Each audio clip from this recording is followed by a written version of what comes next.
And there goes your typical nigga. So he don't know that Prince of Darkness has how many homies in here? How many people don't be in here? And so, before you get to holler and show me something, Prince of Darkness, you might have been meeting your mate. You are my mate. I've been playing. How y'all doing tonight, man? All right. See, I got friends, I got family. Listen, I fucked up.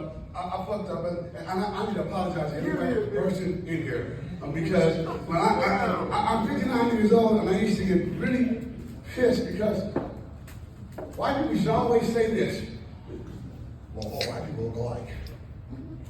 I used to get really fucking mad because we don't look alike, and I will not call Siri, and we don't look alike. Fast forward. I can't tell the difference between a Mexican and an Indian. Can y'all? Nope. Except I've never seen a 16 Mexican.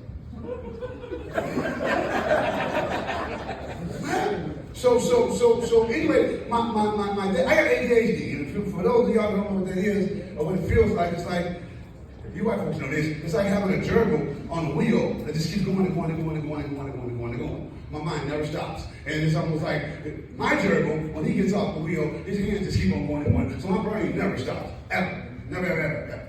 And so my dad had some very unique ways of dealing with me. And for those of y'all who know me, know that my dad was, he had little words. So one day he came to me and he said, listen here, son, it's time for you to go see how Dick and Jane really run and walk. What? Dick and Jane. You know, some Bolos and some Bubbies and some K-Dogs and some Angels. I don't know Dick and Jane. Then he said, you gotta go to football. And practice is going to be at a park called Whiteside.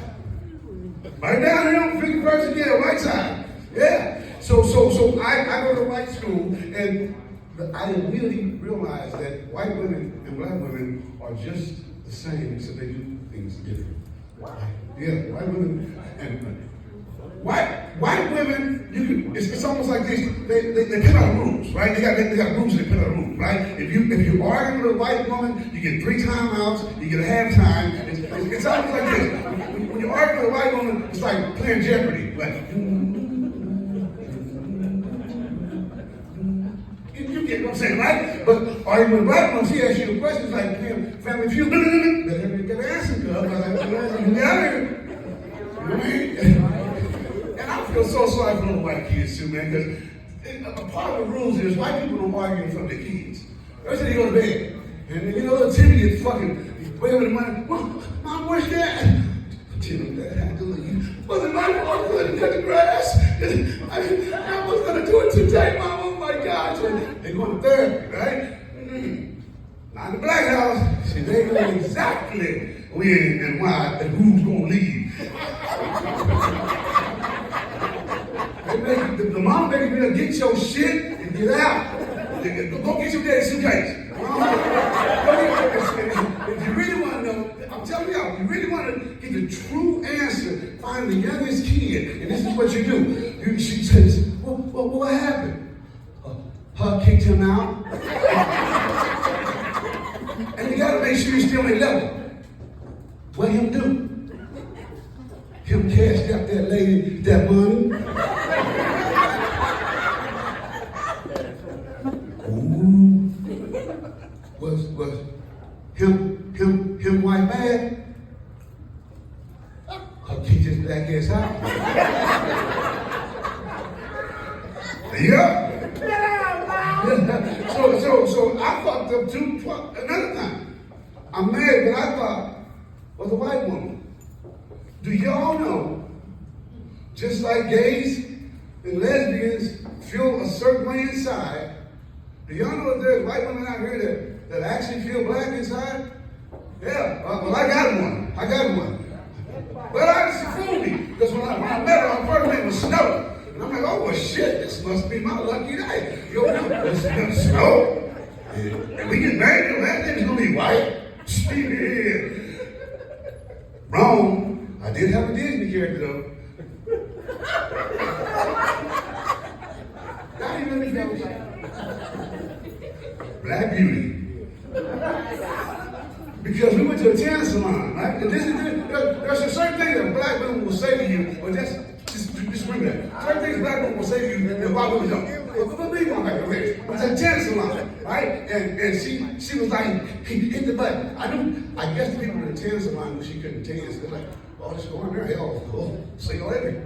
And so she said, hit the button. I hit it again, and I thought it smelled smoke, but it wasn't smoke, it was like bacon. And I'm like, she's like, what the fuck she gonna say? Like bacon. And she said, hit the button again. And I said, honey, I don't think you should hit the button again. And I'm like, honey, I think, and she was just black. Hey, you ain't my daddy. I know damn well I'm not your daddy. You white. I'm black. The fuck? So I'm like, all right, I just punched the shit out of her. About 10 minutes later, in there, pink, red, and motherfucker, how I look. Like I need to go down to the local supermarket and get an apple, put it in your fucking mouth. Yeah. And so, and the third thing is she slipped up and said the N-word. After 20 plus years. No, too much. Because this is for all the black women out here. All the black women out here now. Who's Step Gary? Y'all act like y'all don't know what I'm talking about. Who's Step Gary? Zach? Fatima? My wife will be watching all that Tyler Perry bullshit. They're there talking to the TV and shit. I went listening to her ass. I was listening to you.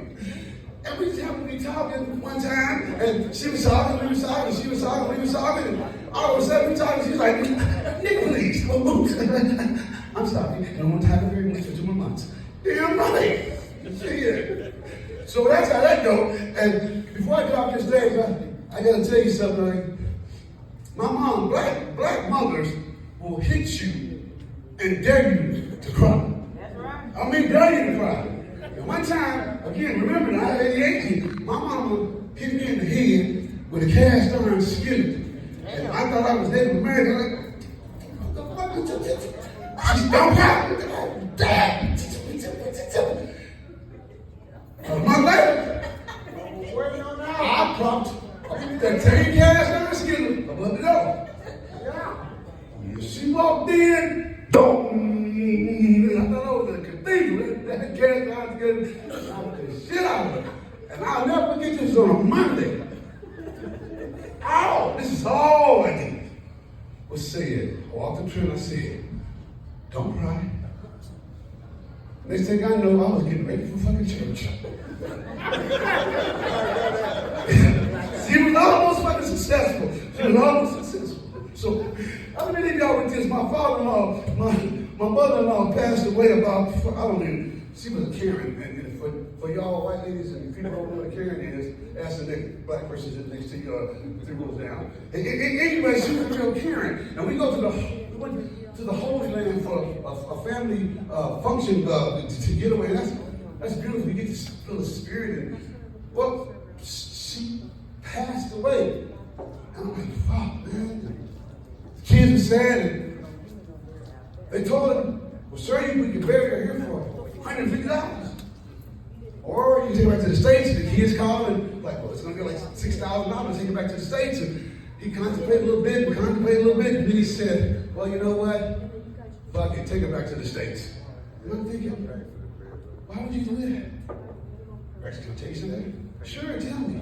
He said, 2,000 years ago, they buried a motherfucker here. And they rose from the dead in 3 days. I've been trying to read that bitch for 46 years. I'm not